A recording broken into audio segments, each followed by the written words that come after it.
Right. So in the literary world, the writer's workshop is for accomplishing a very important thing, which is it's very hard when someone writes something to be able to understand exactly what it's saying, what it's not saying, because they have the concepts or ideas or the story in their head. And so when they see the words on the page, that reminds them of what they're thinking, so they think that the words on the page are saying everything it needs to say.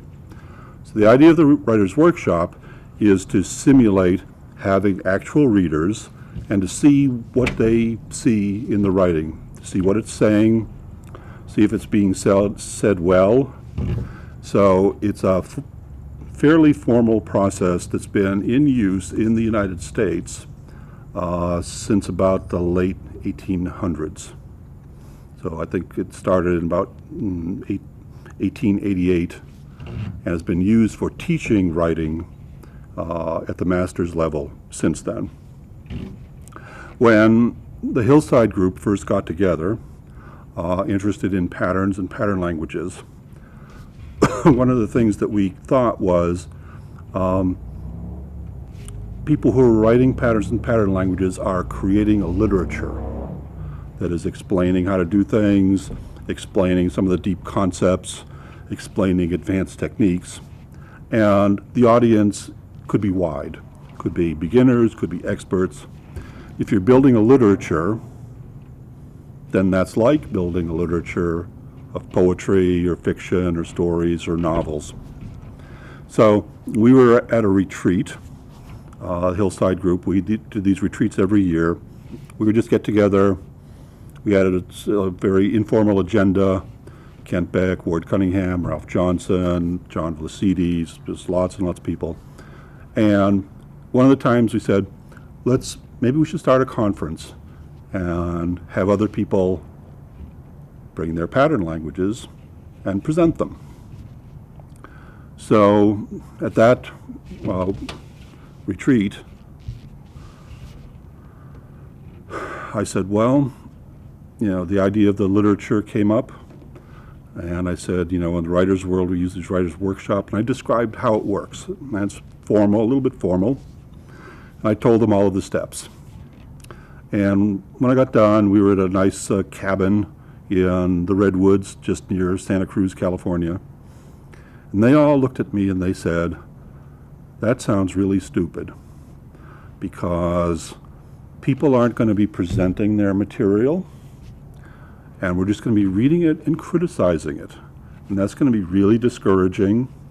We're trying to maybe build a community that's built on trust and sort of supporting other people. And if the primary thing in the conference is doing these writers' workshops, then that means the primary thing is criticizing what they've done. That's not going to work. So I pointed out that, in the poetry world, the fiction world, there were these national conferences every year, many of them, where they did that all the time. And they said, no, that sounds really stupid. I think that's a bad idea. Then Ward Cunningham said, but if we're talking about being supportive, our good friend Richard Gabriel has just suggested this, and he really believes it would work. Why don't we try it? So he had just written a pattern language, which was on, I forget the name of it, but it was on validating input into small talk programs or into an MVC kind of situation. And he had brought it for us to look at, for us to help him with it. So we decided that the next day we would try this. And so we all read his pattern language. And I was the moderator, the leader.